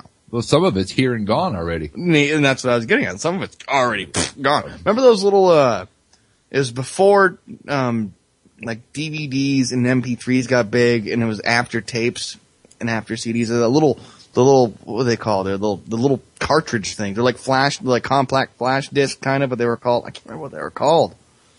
I don't remember what you're talking about. They were like little black, like, they look like little miniature Super Nintendo. I know what you mean by like looking like a flash drive. Yeah. But I just can't remember what they're called. But remember those? Like, no, you don't, but there were some people that had them. We had a DJ come to my high school that had those little things. I can't remember what they were called. Well, I remember, what I remember is the big laser disc that looked like records. I had a Laserdisc player when I was a kid. I remember our school. No Laserdisc though. my junior high school or my middle school. They went out and like one year at the beginning of the year, they used to have a pep rally every year at the beginning of the year to talk about what's coming. And they were so excited because every classroom was going to have a laser disc player in it. And so that the teachers could play these laser discs. It's just a giant CD. Mm-hmm. And like, where's that technology now? Basically it's on a thumb drive, or a zip drive, flash drive, whatever you want to call it. Like, that's where that is now. It's like, you can put 3 times the information on a flash drive than you could on one of those laser discs. And those things are, it's kind of almost the way it went the way of the beta tape. Beta, yeah. My grandmother had beta for years. We talked about beta and VCR before, of how like beta lost, even though it was a better technology because Sony had more money to dump into, the VHS. Yes, the was it a video home entertainment system? Or home? I don't remember what it was. Yeah, stupid. But you know what I'm saying? VHS, like beta was a better quality. Beta was a better. Beta was better. Hey, hole. Did you get that? Why you gotta throw a wrench in there, dude? Just taking my cues from my buddy over here, Mr. Fucking into the ring and wrench. You and your nobody heard that. You know what? These hand cranking middle fingers. I'm sure one day it's gonna be like. Should be already, but I have roll up windows in my truck. So. I envy you with that. I'm a roll up window kind of guy. Nothing fails a roll up window. No. Not usually. No, usually the handle, because you're too rough. But you can replace that for like $10. Yeah, because you were going too fast and you get the stop, rip in your hand, you're like, oh shit. Volkswagen. Well, at the very least, mid-80s when you did that, you could at least put some vice grips on it and roll it back up. Mid-80s Volkswagens were famous for ripping off crank window handles. So here we are. Here we are. I don't know, man. Back in the saddle again. All right, Aerosmith. I look just like Steven Tyler's dog. I had something else to say, but you said enough. I can sing like him too.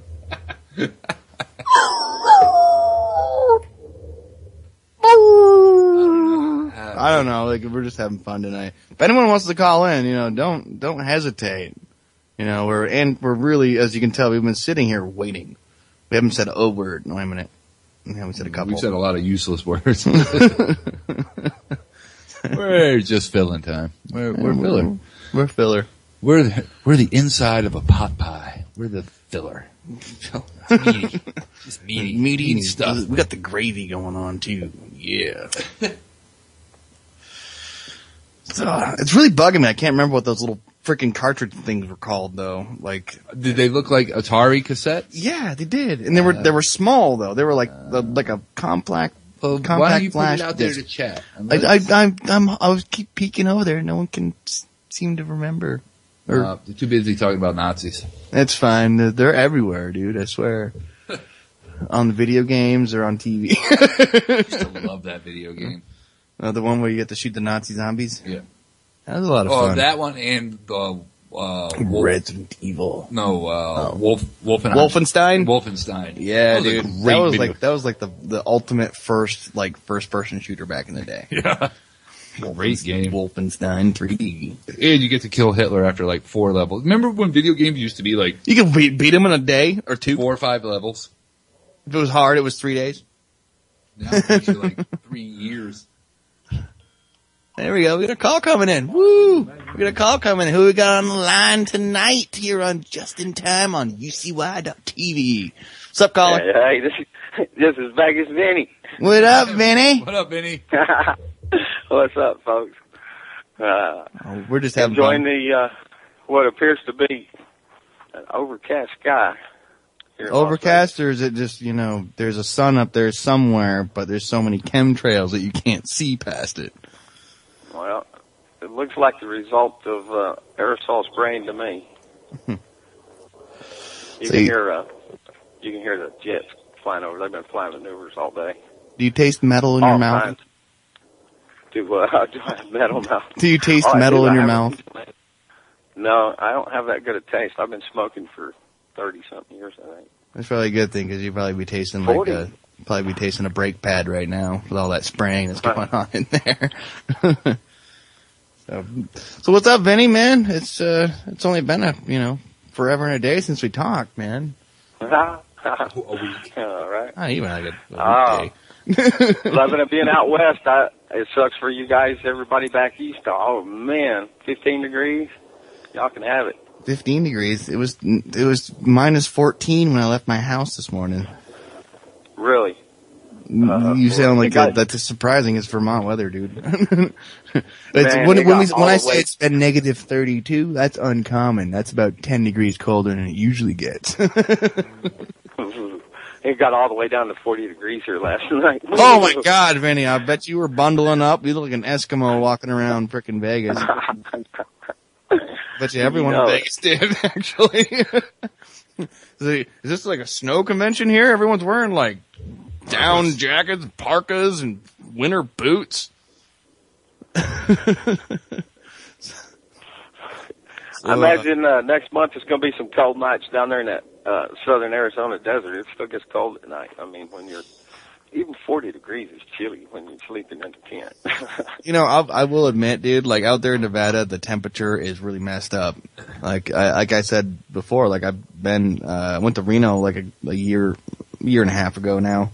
And, it was middle of June when I was there. And seriously, until the sun came up, I was cold. There's like, if there was humidity out there, there would be frost, but there's no humidity, so there's no frost.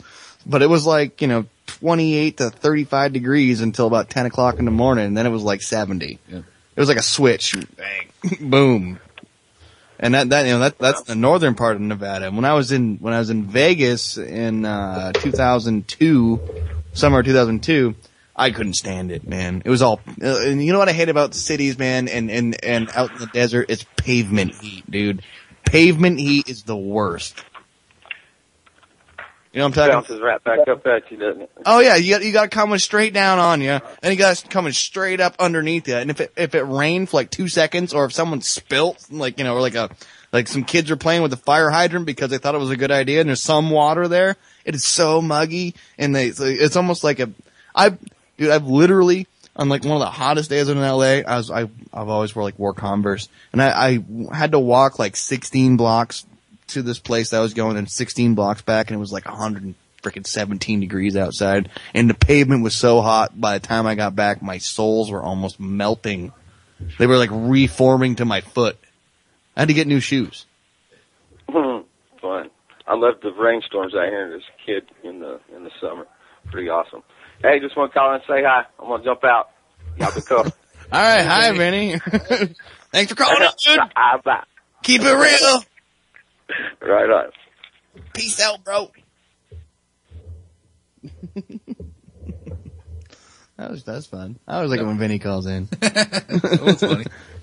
Could last all 2 hours. Could last 5 seconds, man. It's and it's always great. Oh man. Chat again. Gotta stop looking at that. I know. Like, I'm trying to, see if there's any questions being thrown up in chat, and no, they're talking I get drawn towards the really funny comments, and I get distracted. It happens. It happens to the best of us. Yep. Distractions are everywhere. We live in an age of deception and distraction. And have since the day we were born. That's true. And we didn't sign up for any of it. You're supposed to know any better if that's all you've ever known. Now you're asking really way too deep questions. How is that way too deep? How is that way too deep? That's not that deep. It's not like I didn't ask you what the hell your purpose in life was. I know what my purpose in life is. I have to pay my debts. Oh, and I have to pay taxes. Oh, and I have to be not respected and told what to do. The only thing I'm missing right now is some lashes on my back. Or some other person telling you what to do with your life. Like, I have one of them. No. Okay, somebody that you sleep next to that tells you what to do with your life. That's the only other. Oh, that's the only piece of that you missing. Oh, yeah. Because you know what, I made a comment the other night. I went out to dinner with my wife and father-in-law last Saturday at a little local place in Cabot. And we were talking, blah, blah, blah. And, he was talking because he's of the age, so he gets Medicaid or Medicare, whichever it is the old people get. Medicaid, I believe. And then I brought up, well, I'm not paying taxes this year. That started off a whole firestorm. And, he's an accountant and all. Yeah, tax accountant that. So, when I started explaining why I didn't feel like I needed to pay my taxes this year, it started off a whole thing. And basically what my argument boiled down to, because it wasn't being heard anyways, was that what choice do we have other than full on civil disobedience by trying to do all the little things that we couldn't do by, not paying taxes and not this and that, not that. But, and like we talked about a week ago, it's like you can only go so far. You can only go so far, and then you need somebody to go out there for you to start doing stuff. But the whole not paying taxes thing started off a whole little firestorm over dinner. It was kind of interesting, but I was like, I don't think I should have to pay it. I don't support any of that. I don't want any of my money going towards that. It doesn't, and the money we pay in doesn't go anywhere but... It goes to the debt. Yeah, the interest in the debt. Whoop-de-doo. It doesn't go to anything special. Whoop-de-doo. Yay. You know what I want my money to go towards? Is that goddamn pothole I hit every goddamn morning on the way to work. It's going to cost you a ball joint here soon. It's going to cost me a strut, a ball joint, and probably an upper ball joint on my truck. Like, those are the things that money need to go to. I don't know. Seal off the walls. Let's focus internally, redo our infrastructure, then go take over the world. Like, if that's the way, you're going to be, if that's the way you're going to be about it, fine. But fix my goddamn road first. Like, that's what I care about. Like, I'm tired of hitting that damn pothole. I have to get up and drive to work every morning. So you're saying you're fine with the imperialism as long as we make sure we're taking care of you. Does it really matter if I'm we have no say about it anyway. I was gonna say, does it really matter if I give a shit or not? Like, I don't like we've talked about on this show before.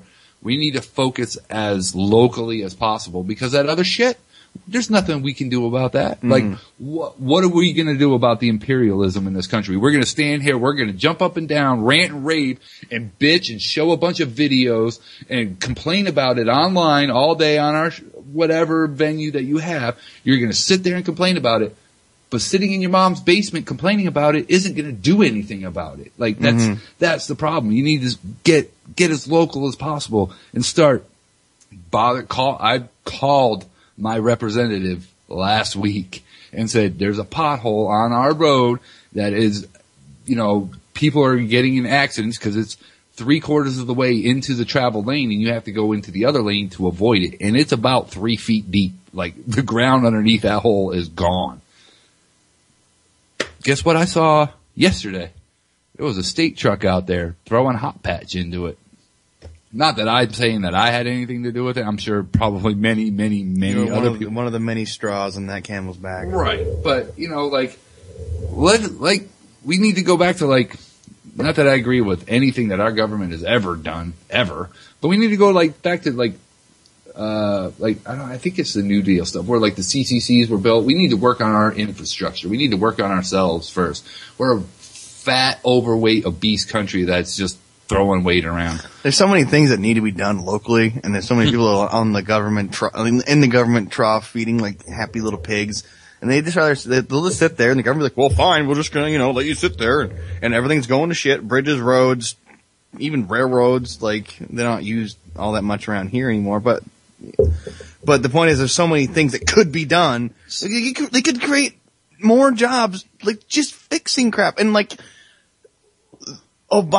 presidents, like I say Obama, but presidents oh, well, we're gonna throw some money at this, and yeah, they do. They create 100,000 jobs. Whoop-de frickin' do. For their part-time jobs for a month, and they fix roads that don't pertain to anything. It's like the bridge it's like the bridge to nowhere in Alaska. That $3 billion bridge that they were trying to end.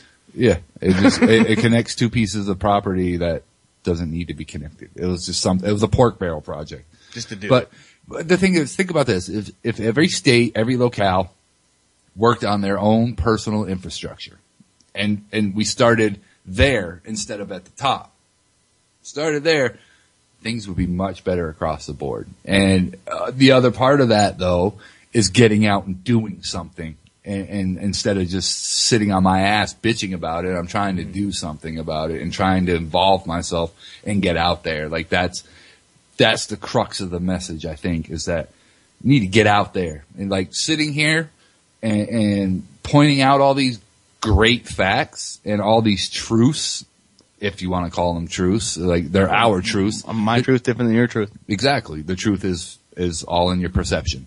From eye of the beholder. Exactly. So getting out there and doing something is more important than, I'm going to sit on my microphone and bitch for 3 hours today, and that's going to make a difference. From noon to 3 from Austin, Texas. I know what you're talking about. I started out, this, and now I'm this, and you should listen to me because I'm right. We've been so right.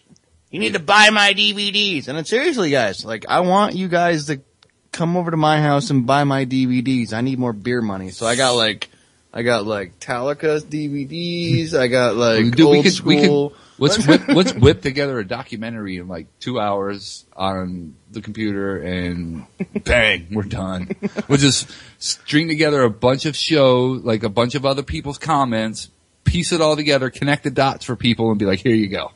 Because that's where we're at. You got to lead everybody by the friggin' bull ring.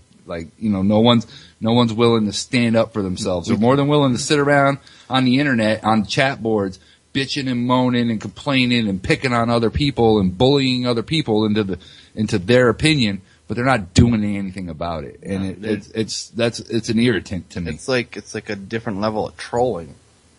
No, it's trolling. I guess you're right. Yeah, I guess it's a different level, but it's still trolling. Right. You're not doing anything. You're just sitting there bitching and moaning and causing havoc on the internet. Let's start a cause, man. I don't know. I don't want to. No. No. Hear me out, dude. Hear me out. You know how I feel about causes. Yeah, well, our cause is going to be a worldwide maple shortage. Maple syrup. We're gonna do a whole maple syrup cause. So there's not enough syrup in this world. It's man-made syrup shortage cause. And we'll just go out there with signs like, you need to drink more maple syrup. I don't know. I'm just being stupid, but like, no, that's not stupid. But we could make a whole documentary, and there would be enough freaking stupid people out there that would be like, oh, well, this is gonna be a good cause. I can get on board with that. I like maple syrup. Right. Or it's a good enough cause for people to rally against because there's people out there that don't like real maple syrup. So, you know, it's like Aunt Jemima's for all. we can create a whole nother schism in this country, completely change it all by talking about maple syrup.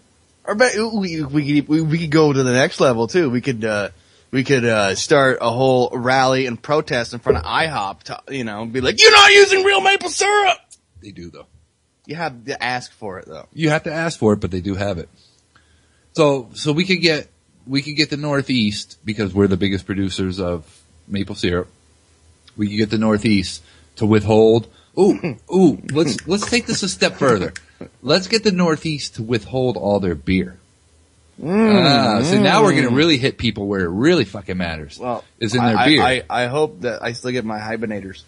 Well, if you're a New England resident, you get your beer. And New York does not count as New England, and I don't give a shit what anybody says. New York is not New England. Okay? That is not part of New England.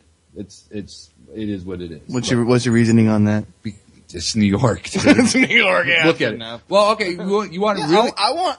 My real reason is it because it touches the Northeast and the Midwest at the same time? No, because that to me is just a bisexual.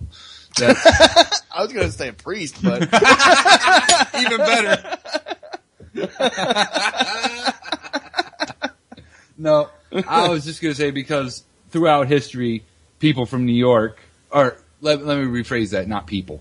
The powers that be in New York have always tried to insert and enforce their influence on their neighbors. Mm-hmm. So that's why we broke away from New York. Well, that's why I really personally, after taking my Vermont history course, I even have more reason to dislike New York and anything that ever came out of it. So, because they tried to just hostile take over Vermont. And what did Vermont say? They said, no, thanks. Hell no, we won't go. No, they said they sent Ethan Allen out there to fight the Yorkers. The Yorkies.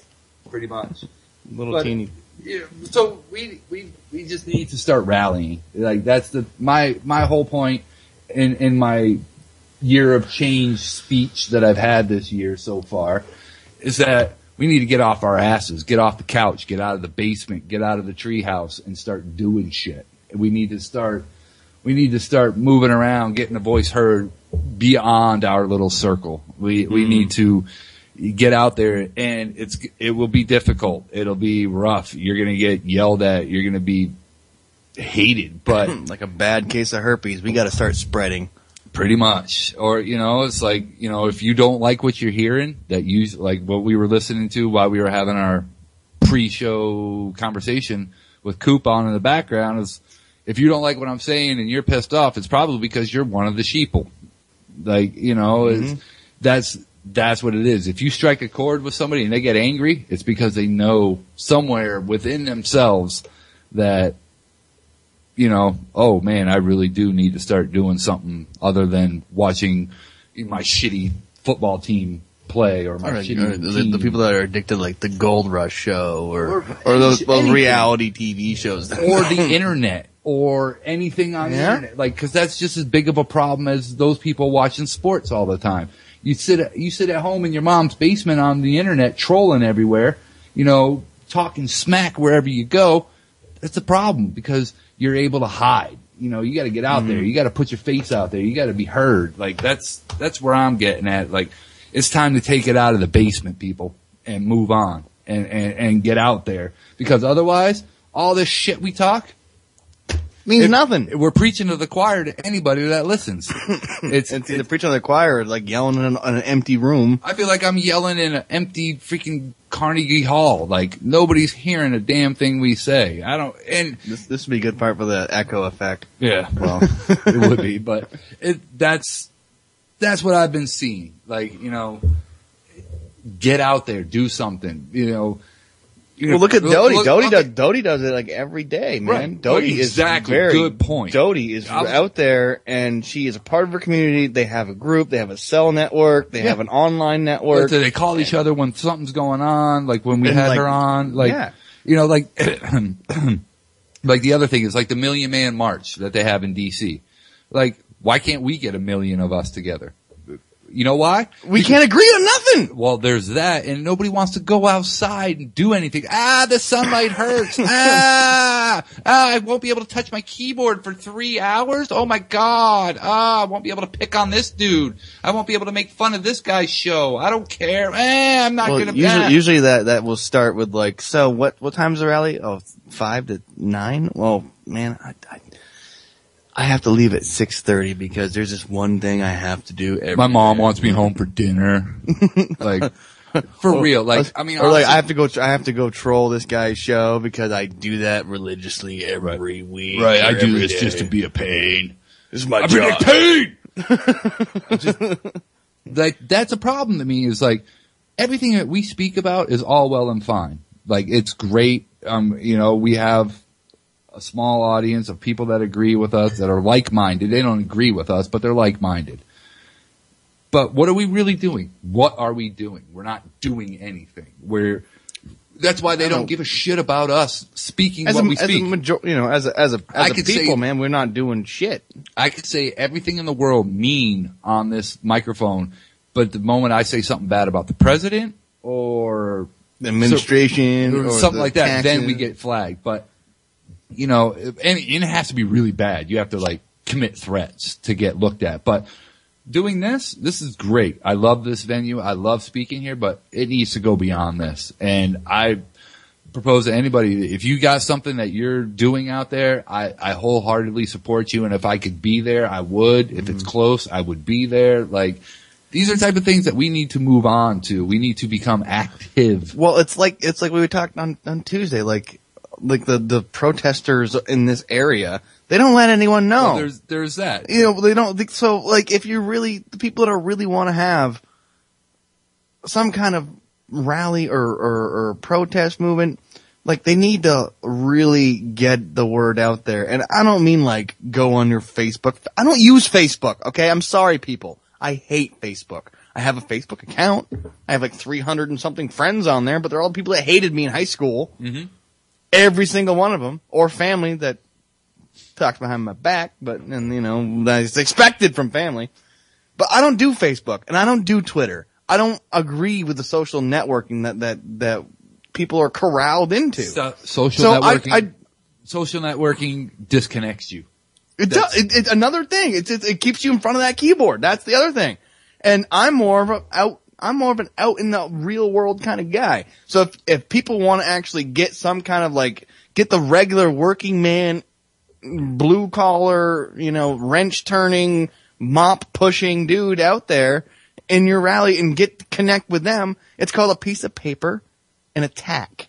You write what you're doing on the piece of paper and you tack it at the gas station near the register. Do you remember? I don't know if you remember this, like, from your youth, but when I was a kid, like, when shows would go on at the local punk rock club or the local club or whatever, every signpost would have a flyer on it. Stapled to it. Clink, clink, clink. Stapled or duct taped to it. And then, there'd be hundreds of them on the signpost. Yeah, everywhere. You don't see that anymore. Good point. I have not seen a telephone pole littered with graffiti paper in a long time. It's just, that's what frustrates me. Like, that's why, I've been on this big kick this year, and like, I'm putting other actions into place, that I'm changing a whole bunch of lifestyle things. Like, next month it's going to be an alcohol-free month. I'm putting out there, like, for myself personally, I'm going to have an alcohol-free month. And A, to make sure I can still do it. That's my main reason. Practice. But B, monetary. C, to change things. If you can change one small thing, then other changes get easier and easier and easier and easier. And before you know it, I'm a different person than when you first met me. Like, I am I know. Almost completely different person from when you first met me. And that's because I put actions into place when I, at the time, was backed up and forced into it. against my will. But now that I see what happened, I'm completely ecstatic with the way things went down. Like, I didn't like it at the time, couldn't see it at the time, but now I am happy with it. So it may be unpopular for me to say this. It may be, I may get hated. Our show may get boycotted, which in 1A, I don't, it would suck, but get off your fucking ass and go do something. Like, do something. Be a product. Be part of the solution. Like, get out there. I don't care if it's going to your local gun show and, volunteering to have people sign a petition so that you can keep your guns in that state, whatever state you live in. Or going out. Just that county, not even the state, just start in the county. Like, go out and work at a soup kitchen for once. Or get out and do something. Like, do anything. Like, my wife volunteers on a very irregular basis in the summertime. She has more time and she can do but she does her part. It's like, and it makes me feel like I need to do my part. Like, I don't do enough. And that's part of my rhetoric for this year is get out and do something. Like, it sounds like your wife is a very positive influence on your change mechanism going on right now. Yeah. On one end, but on the other end, she's the devil's advocate for everything that I don't believe in. So that's also good, though. It is, because you have that challenge. It keeps me honest. It keeps me thinking. It keeps me on my toes, and indirectly does that for you, because when I get assailed against, who do I call? Hey, I call you. That's right. And like, we need to research this. We need to find out more. We need to be able to prove our argument. But it goes more. I feel like this is a debate club. Like, we're all sitting here. There's a constant debate, and there's no end. There's no end to it. Oh, we may get an A, quote unquote, at the end of the class, but I don't care about an A. I care about literally seeing change. I want to see change. I don't want anybody out there doing anything in my name that I didn't sign off on. I don't sign off on 99.99999/infinity on anything. Anything new, and most of the stuff that's already been passed. Yeah, I didn't have anything to do with that. Anything that happened before I was 18, before I had a quote unquote voice and vote in the matter. Like, anything before that, I don't have anything to do. So I blame anybody older than I am for that. And for anything beyond when I turned 18, it's our own goddamn fault, man. We put ourselves in this situation. Like, you may sit here and say, oh, this sucks, that sucks, and I don't want them to do that. But what have you done about it? Like, that's right. We each of us needs to suck it up and take our own personal responsibility for our own lives. Stop trolling on people and get out there and do something about it. Get out of your basement, get out of your apartment, go do something. Like, that's my motivation right now. I want to see positive change in my lifetime.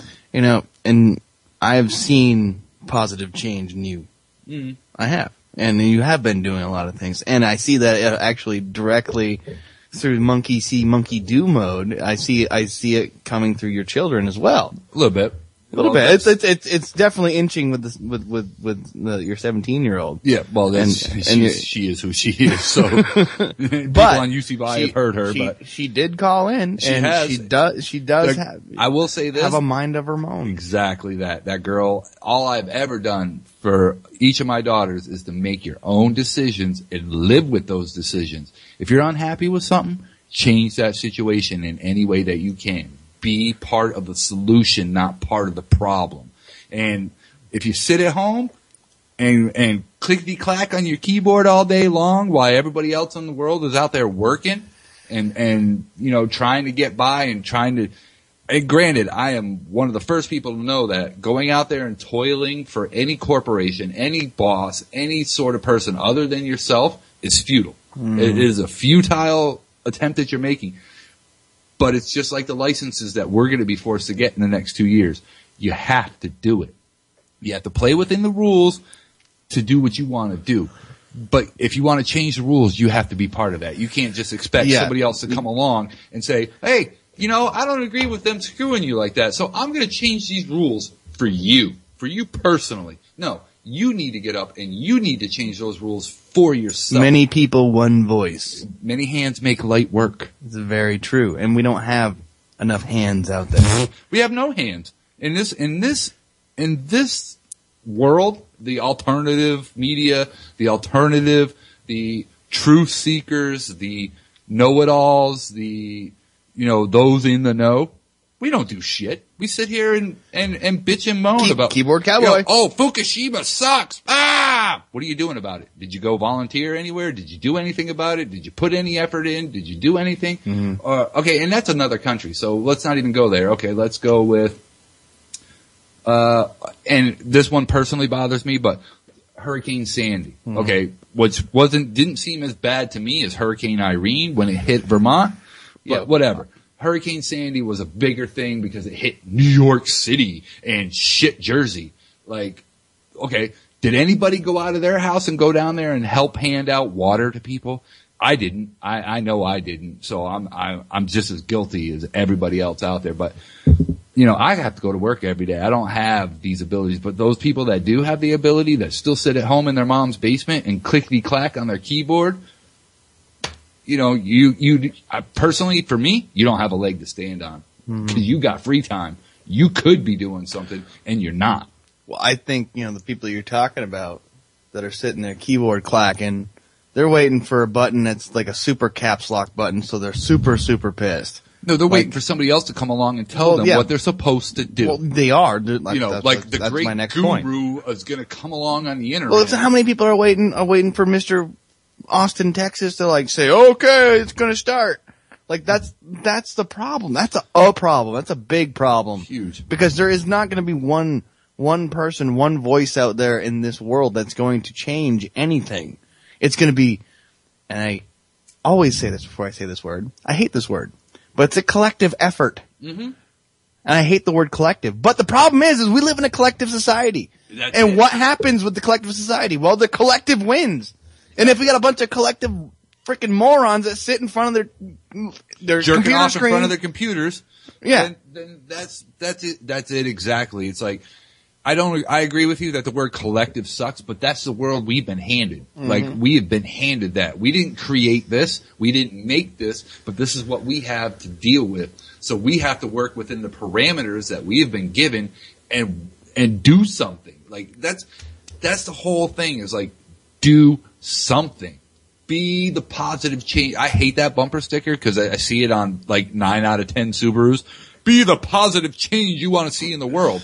Now, as much as I hate hippiness and hippie bullshit bumper stickers, that bumper sticker says a lot and means a lot. And I've been thinking a lot about that. Like, you have to be.